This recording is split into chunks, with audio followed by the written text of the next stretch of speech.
minhas queridas, meus futuros doutores e futuras doutoras, Rafael Novaes, dando sequência às nossas aulinhas de ética, o nosso IEI Ética, a ética para a primeira fase do exame de ordem, aqui no Trino, e também separando aqueles temas fundamentais para complementar o seu material em PDF, as suas questões e também a legislação. Chegamos em um tema que interessa a todos os advogados e advogadas para além da prova da UAB. E sabe que tema é esse?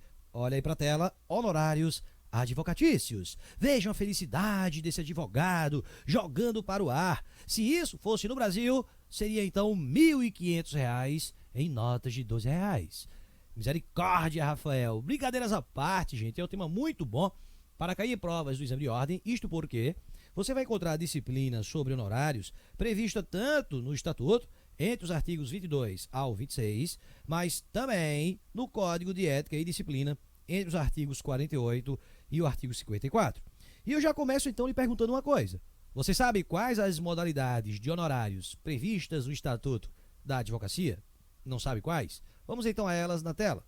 Olha aí, o Estatuto estabelece a possibilidade dos honorários convencionados por arbitramento e de sucumbência. E o que seria cada um deles? Os honorários convencionados é o famoso contrato, o acordo feito entre o advogado e o seu cliente.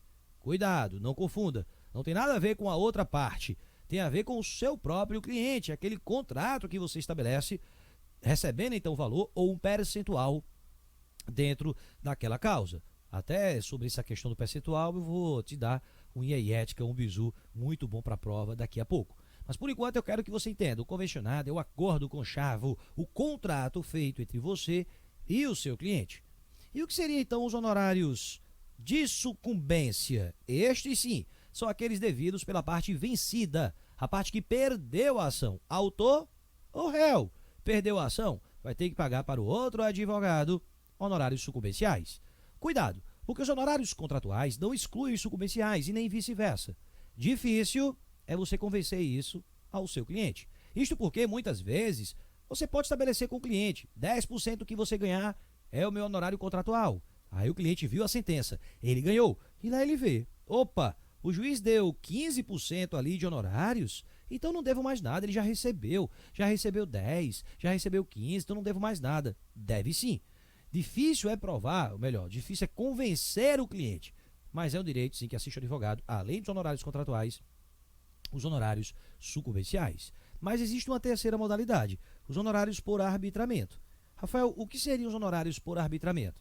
Todas as vezes que não existir esse contrato e que venha a ser necessária a participação do juiz para que ele então arbitre esses honorários. Observe o que diz o Estatuto, artigo 22, parágrafo 2º. Na falta de estipulação ou de acordo, os honorários são fixados por arbitramento judicial, em remuneração compatível com o trabalho e o valor econômico da questão, não podendo ser inferiores aos estabelecidos na tabela organizada pelo Conselho Seccional da UAB.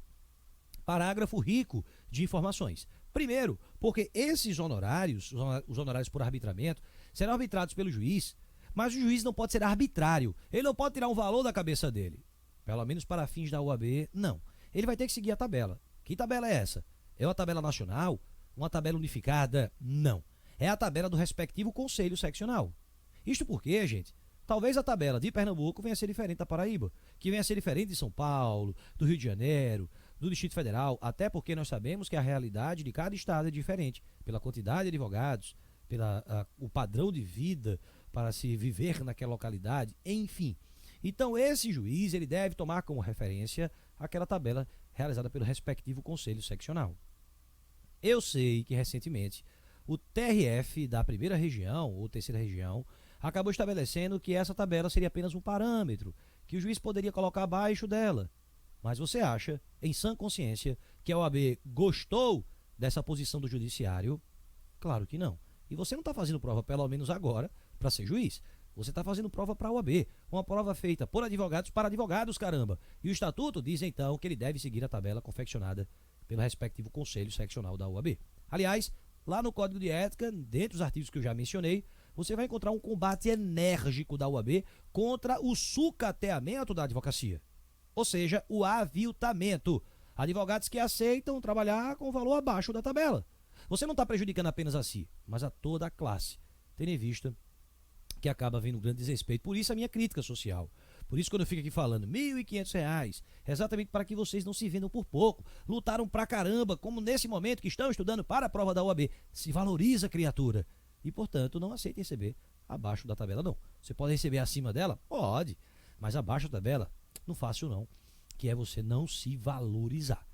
Rafael, eu também já ouvi falar um tal de honorários assistenciais. Gente, a natureza é o mesmo do comercial. A diferença é que aqueles honorários assistenciais são aplicados para questões coletivas, que estão previstos exatamente aí, ó, no parágrafo 6º e 7º do Estatuto. Então, honorários assistenciais compreendidos como fixados em ações coletivas propostas por entidade de classe em substituição processual, sem prejuízo dos convencionais. Então, nas ações coletivas, ao invés de chamar honorários comerciais, chama honorários assistenciais. Certo, Rafael. Entendi então que existem honorários por arbitramento, honorários contratuais e honorários de sucumbência. Uma outra informação muito bacana que costuma cair em prova é a que está no parágrafo 1º desse artigo 22. Olha o que ele diz. Parágrafo 1º. Ele diz o seguinte. Parágrafo 1º. O advogado, quando indicado para patrocinar causa de juridicamente necessitado, no caso de impossibilidade da Defensoria Pública no local da prestação de serviço, tem direito aos honorários fixados pelo juiz, segundo tabela organizada pelo Conselho Seccional da OAB e pagos pelo Estado.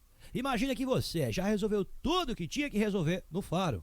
Caramba, acabei cedo hoje. Eu vou pra casa agora, assistir o Netflix, assistir minha série. Mais tarde eu vou pra academia. Mais tarde eu vou sair com um gato, vou sair com a gata, né? Tá você ali fazendo planos. De repente, no meio do corredor, abre a porta, o juiz bota a cara no corredor, olha pra você e pergunta: você é advogado? Você é advogada? Por mais que você venha a ser advogado e advogada, numa hora como essa, você tem vontade de... Sou protozoário, né? Eu sou estagiário. Gente, não pode, tá? Inclusive é infração disciplinar. Se naquele momento estiver necessitando a sua participação de ser nomeado para praticar aquele ato, não tendo defensor público disponível e você não tendo motivo justificado, você não pode se recusar a atuar. Isto porque o juiz poderia mandar oficial OAB para instaurar um processo disciplinar contra você. Rafael, mas eu vou dizer para ele, juiz, eu não posso, porque é o motivo justificado, eu vou para academia. Isso não é motivo justificado. Excelência, eu não posso porque tem uma outra audiência agora, está aqui comprovada, porque eu tenho uma reunião de negócio, tenho uma viagem marcada para agora. Aí sim motivo justificado, porque se ele suspeita, ele pode mandar instaurar um processo contra o advogado. Como também, lógico, se tiver defensor disponível, você pode se recusar. Que aliás já até caiu em prova da OAB. O advogado terminou uma audiência e o juiz disse: doutor, fique aí. Por que, excelência? Não, porque a próxima audiência, a matéria é a mesma. Eu vou lhe nomear como defensor. Não, excelência, mas tem defensor público disponível. Não quero saber, você vai ficar. É obrigado a ficar? Não, não é obrigado a ficar, não, meu amigo. Tem defensor disponível, você pode ir embora. Mas vamos lá, vamos supor então que o advogado atuou. Ele tem direito aos honorários? Tem, de acordo com a respectiva tabela, pagos pelo Estado. Vai demorar para receber? Vai demorar aqui só. Gente, vai ter direito? Vai, pagos pelo Estado, só não sabemos quando. Mas lembra aquele primeiro honorário que eu falei, o honorário contratual que você faz com o seu cliente? Você pode, nesse honorário contratual, colocar que só vai receber tudo ao final? Pode. Você pode colocar que vai receber metade no começo e metade no final? Pode. Você pode colocar que para ver o processo eu quero logo R$5.000, R$10.000. Pode, gente. A autonomia da vontade das partes na celebração desse contrato. Porém, supondo que fosse omisso, não tem previsão no contrato de como é que vai ser feito esse pagamento. Aí o Estatuto traz uma regra própria. Ele diz assim: o pagamento dos honorários deverá seguir os preceitos estabelecidos contratualmente entre as partes. Ou seja, vale o que está no contrato. Ocorrendo omissão, apenas caramba, quando tiver omissão quanto ao momento deste pagamento, o Estatuto adota a regra que determina 1/3 no início do serviço, 1/3 até a decisão de primeira instância e o restante ao final. Observe então que se não tiver previsão no contrato, é 1/3 no início do serviço, 1/3 até a decisão de primeira instância e o restante ao final. Rafael, por que ele não colocou 1/3, 1/3 e 1/3? Gente, de maneira sábia, o Estatuto colocou 1/3, 1/3 e o restante, porque talvez no final o proveito econômico venha a ser até maior. Para que o cliente então não diga: olha, vou lhe pagar 1/3, já lhe paguei mais 1/3 e agora 1/3. Calma, o valor agora aumentou, meu amigo. Não dá para você querer pagar só 1/3, não. Vamos repactuar isso aqui. Então, de maneira sábia, o Estatuto colocou o restante, em que pese prova da FGV já tenha colocado um terço e um terço. Enfim, tome cuidado com isso. A autonomia do contrato, ela é capaz de estabelecer quando é que vai ser iniciado o pagamento desses honorários. Mas também dentro desse contexto ainda dos honorários, eu preciso que você entenda que a possibilidade de o advogado ter participação nos ganhos do cliente é a denominada cláusula cota litis. Essa expressão você encontra no artigo 50 do Código de Ética. O que é a cláusula cota litis? É a possibilidade do advogado ter participação nos ganhos do cliente. Agora, uma coisa é fato. O direito que está sendo levado ao judiciário é o direito do cliente, não é do advogado. Então o advogado não pode querer aloprar. Como assim? O artigo 50 do Código de Ética vai determinar que o advogado não pode querer ganhar mais do que o cliente quando somados aos honorários sucumbenciais. Rafael, eu não entendi. Rafael, se eu entendi, eu xoxe. Xoxe não, preste atenção. Vamos supor então, apenas supor, que a causa aqui versa uma indenização no valor de R$100 mil. De um lado está ali o cliente, do outro lado está o advogado. E colocaram como cláusula cota litis meio a meio, 50% para cada um. Pode isso? Pode. Quanto é que vai dar aqui para o cliente? R$50 mil. Quanto é que vai dar para o advogado? R$50 mil também. Mas vamos supor que, além do proveito econômico, o juiz também condenou o réu a pagar 20% de honorários sucumbenciais. Os honorários sucumbenciais pertencem a quem mesmo? Muito bem, pertencem ao advogado, independentemente do contrato. Então, peraí, além de depositar 100 mil, teve que depositar mais 20%, mais R$20 mil em favor do advogado? Foi. No final das contas, o advogado acabou ganhando quanto, gente? O advogado acabou ganhando R$70 mil. Peraí, meu amigo, o advogado vai ganhar mais do que o próprio cliente? Isso está errado. Realmente está errado. Como diz um amigo, professor, um juiz, Dr. Rafael de Menezes, um grande amigo meu, ele diz que é o cachorro que abana o rabo, e não o rabo que abana o cachorro. É lógico. Neste caso, então, o advogado vai ter que abrir mão. Abrir mão de quê? De um pedaço. Ou seja, apesar da cláusula ser cota litis, meio a meio, ele vai abrir mão de 10 mil aqui. Diz, olha, não vou receber os 50 mil, não. Vou receber apenas 40 mil. Que agora sim, somados aos 20, vai dar 60 mil. E os 10 mil? Não, dá para o cliente, que também vai ganhar, então, agora 60 mil. Então, no máximo, gente, a cláusula cota litis permite que se empate, mas não pode o advogado querer ganhar mais do que o próprio cliente. Isso aí é fato. É exatamente por isso que lá nesse artigo ele estabelece a necessidade de se colocar em pecúnia. Só pode, então, ter participação em patrimônio do cliente, em bens do cliente, uma geladeira, uma televisão, se isso estiver previsto contratualmente, tá? Foi demonstrado que o cliente não tem como pagar em dinheiro. Então, cuidado com isso. Rafael, o que mais tem que tomar cuidado? Você também deve tomar um cuidado gigante com o artigo 25 e 26. Na verdade, 25, 25A e o 26 do Estatuto. Vamos comigo. Olha o que diz. Artigo 25. Prescreve em 5 anos a ação de cobrança de honorários de advogado, contado o prazo 1. Do vencimento do contrato, se houver. 2. Do trânsito em julgado da decisão que os fixar. 3. Da ultimação, a finalização do serviço extrajudicial. 4. Da desistência ou transação. E 5. Da renúncia ou revogação do mandato. Então quer dizer que o advogado tem 5 anos para entrar com ação de cobrança? Isso é o prazo prescricional. Detalhe, se você estiver diante de honorários estabelecidos em sentença, cuidado, porque prova da OAB já colocou, da sentença que os fixar, independentemente do trânsito em julgado. Tem que ser com o trânsito em julgado. Até porque muitas vezes o juiz de primeiro grau, ele vai dar um percentual, você recorre para aumentar. Então os 5 anos conta do trânsito em julgado quando já estiver definitivo, tá bom? Muita atenção a isso. Então 5 anos é. Ô Rafael, vem cá, eu por acaso posso pegar então o comando da sentença e entrar com uma execução própria? Pode. Você pode pegar aquela sentença que deu honorários para você e entrar com uma nova ação para cobrar aquilo ali. Ou você pode cobrar nos mesmos autos. Sim, gente. É o que você entende hoje no Código de Processo Civil como a fase de cumprimento de sentença. Então é sim o direito que lhe assiste entrar com essa execução. Isso me lembra até a previsão do artigo 23.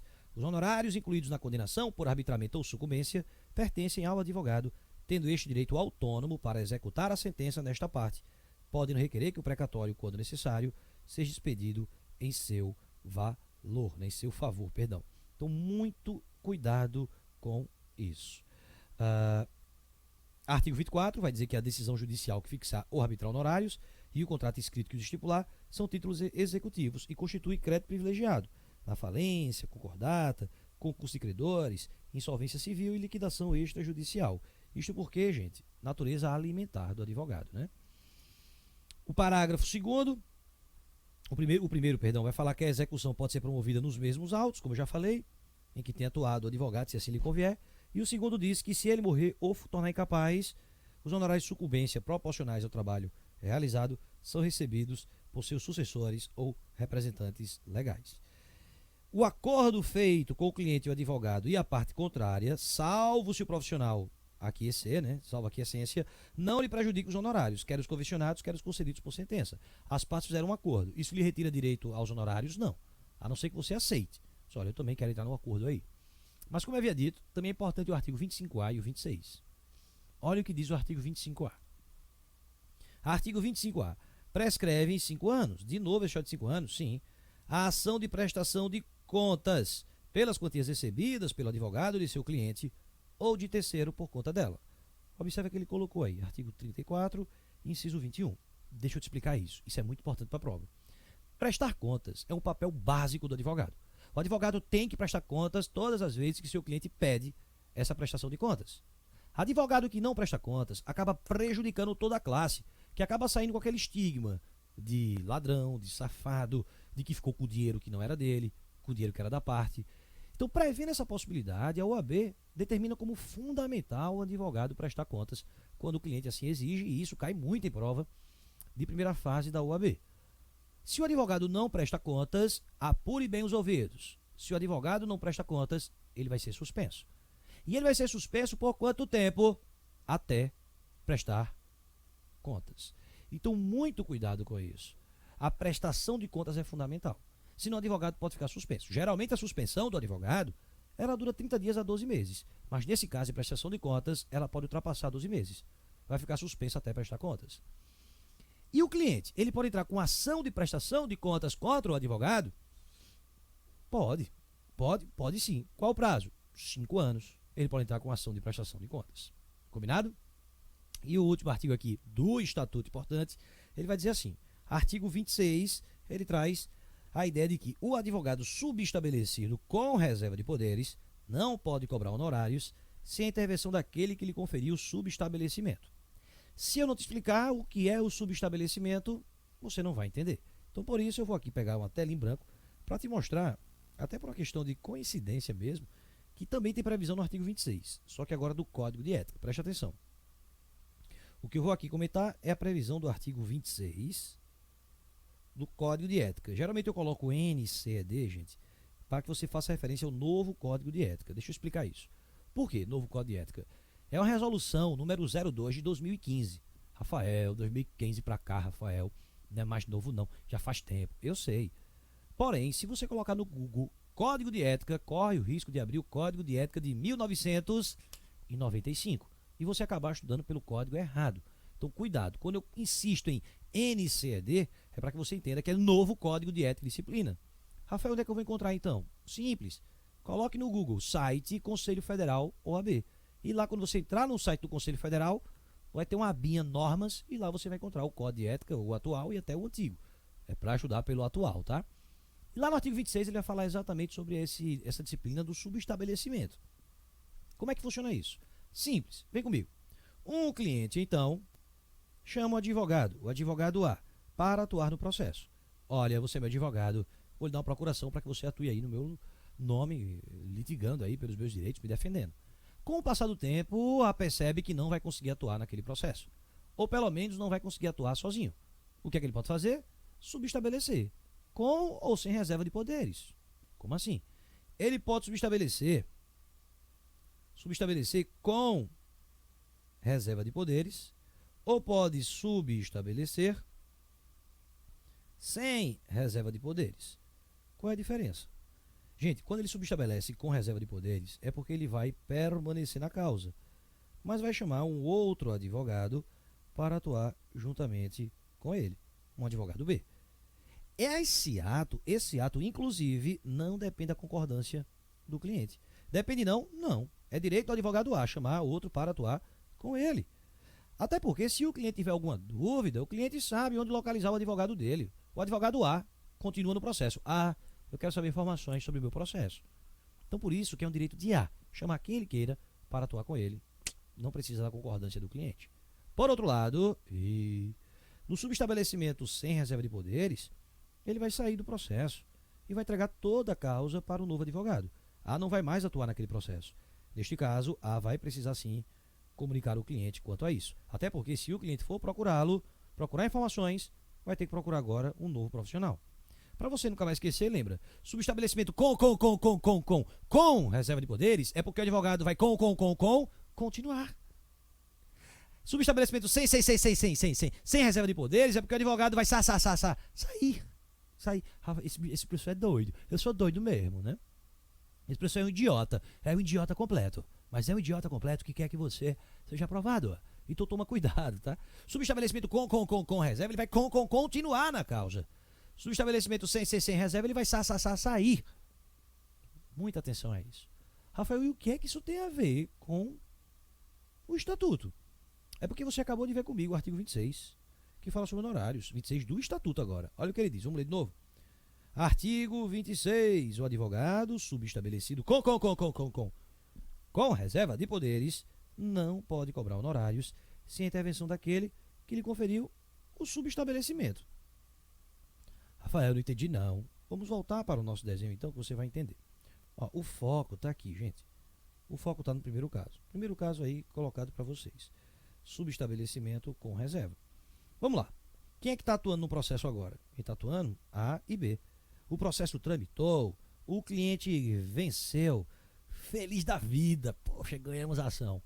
Aí B vira para A e diz, vamos cobrar os honorários do cliente? Aí A diz, vou não, quero cobrar não. Como é, rapaz? Senão não quero cobrar não. Mas a gente ganhou a ação, caramba, o cliente como tá feliz, daqui dá para eu ver que ele tá feliz. Então vamos cobrar. Não vou. Não vai não? Não. Tá bom. Então eu vou diretamente cobrar. B pode fazer isso? Não. Rafael não pode? Não. Mas Rafael, isso é um absurdo. Paciência. Vamos ler de novo. O advogado subestabelecido com reserva de poderes não pode cobrar honorários sem a intervenção daquele que lhe conferiu o subestabelecimento. Em verdade, gente, a intenção é evitar que o novo advogado que entrou no processo queira furar o olho do coleguinha anterior e queira pegar o dinheiro só para ele. Não que isso aconteça, né? Pois é. O que, inclusive, é preciso também informar que mesmo nos casos de subestabelecimento sem reserva, quando ele vai sair, o advogado A, aquela situação que eu apaguei, ele vai sair do processo, vai entregar a causa toda para o advogado B. Ele tem direito a honorários? Tem, proporcionais ao tempo que ele participou. O juiz, então, vai identificar isso. Só que o Código de Ética determina que se o juiz tiver dificuldade, ele pode mandar oficiar a OAB, para que a OAB, por meio do Tribunal de Ética e Disciplina, chame os dois advogados, coloque eles na cadeirinha e tente a conciliação. O que é que está acontecendo aqui? Vocês estão brigando por causa de honorários? O advogado ganha muito bem. Vocês não podem estar brigando por causa de honorários. Enfim, toma muito cuidado, porque esses temas que envolvem código de ética, que envolvem honorários, é um tema que está sempre presente em provas de primeira fase da OAB, tá? Bom, isso foi a previsão de honorários, como a gente já falou aqui, estabelecida ali no estatuto. Mas o que eu quero que você também tome cuidado seria então em relação a 3 artigos do Código de Ética, para a gente poder fechar bem essa ideia de... Não, eu vou fazer o seguinte, vou até esticar um pouquinho mais, porque eu preciso que você entenda também o parágrafo primeiro do artigo 48. Código de Ética. Olha o que diz o artigo 48, lá em cima. Artigo 48, ele vai dizer assim: a prestação de serviços profissionais por advogado individualmente ou integrado em sociedade será contratada preferencialmente por escrito. Ou seja, contrato não é só por escrito, é preferencialmente por escrito. Aí o parágrafo primeiro, que é rico em informações, ele vai dizer assim: o contrato de prestação de serviços de advocacia não exige forma especial, devendo estabelecer, porém, com clareza e precisão, o seu objeto, os honorários ajustados, a forma de pagamento, a extensão do patrocínio esclarecendo se este abrangerá todos os atos do processo ou limitar-se-á a determinado grau de jurisdição, além de dispor sobre a hipótese de a causa encerrar-se mediante transação ou acordo. Acredita, você vai estabelecer o valor dos honorários, como é que vai ser pago. Se não tiver a forma de pagamento, um terço no início, um terço até a decisão de primeira instância e o restante ao final. Já falamos isso aqui. Mas você também pode colocar que você só vai atuar até o primeiro grau de jurisdição, até o segundo grau. Não há demérito nenhum, gente. Ao contrário, é você calçar a cidade da humildade e entender que você não é tão bom assim para recorrer a tribunais superiores. O que, inclusive, já existe até escritórios de advocacia próprios, típicos, só para pegar processos e fazer esse recurso aos tribunais superiores. Então não tem problema nenhum quanto a isso. Mas o que eu quero que você veja também aqui, deixa eu só tirar aqui agora. Cadê? Como é que desce aqui? Pera aí, gente, que eu me bananei aqui um pouquinho. Bom, me bananei mesmo. Mas calma, que eu tô chegando lá. Agora. Cadê? Artigo. Ótimo. Artigo 52, 53 e o 54, pra gente fechar. Código de Ética. Olha o que ele diz. Artigo 52. O crédito por honorários advocatícios, seja do advogado autônomo, seja de sociedade de advogados, não autoriza o saque de duplicatas ou qualquer outro título de crédito de natureza mercantil, podendo apenas ser emitida fatura quando o cliente assim pretender, com fundamento no contrato de prestação de serviços, a qual, porém, não poderá ser levada a protesto. Olha, quando você realiza um contrato com o cliente, isso não lhe autoriza a emitir um título em favor do cliente. No máximo, você pode emitir uma fatura. E ainda assim, o cliente não pode nem lhe protestar. Que beleza. Me proteste? Não pode protestar. Agora, vê que interessante. A recíproca não é verdadeira. Como assim? Se o cliente lhe paga com algum título, notadamente cheque ou nota promissória, e não tem fundos, você pode protestá-la? Pode ser. Parágrafo único. Pode, todavia, ser levado a protesto o cheque ou nota promissória emitido pelo cliente em favor do advogado depois de frustrada a tentativa de recebimento amigável, tá? Então isso aí poderia sim, desde que fosse emitido pelo cliente. Artigo 53. É lícito, ou seja, é possível ao advogado ou à sociedade de advogados empregar para o recebimento de honorários sistema de cartão de crédito, mediante credenciamento junto à empresa operadora do ramo. É a minizinha, a maquininha que não paga aluguel, de 9,90. Imagina então que você vai fechar honorários com o cliente, olha, R$ 5.000. Aí ele diz, doutor, eu não tenho para pagar agora não. Tem cartão? Tenho. Eu divido em 10 vezes. Tuf, põe. O cliente se lascou. Gente, brincadeira essa parte, você pode sim empregar sistema de cartão de crédito. Quem é lojista aí que está assistindo essa aula, talvez até entenda mais fácil o que eu vou falar. Em alguns contratos com essas operadoras, o que acontece muitas vezes é, o lojista, aquele que passou no cartão, ele já recebeu o dinheiro dele. Claro, vai tirar a taxinha lá do cartão, mas ele já recebeu o dinheiro dele.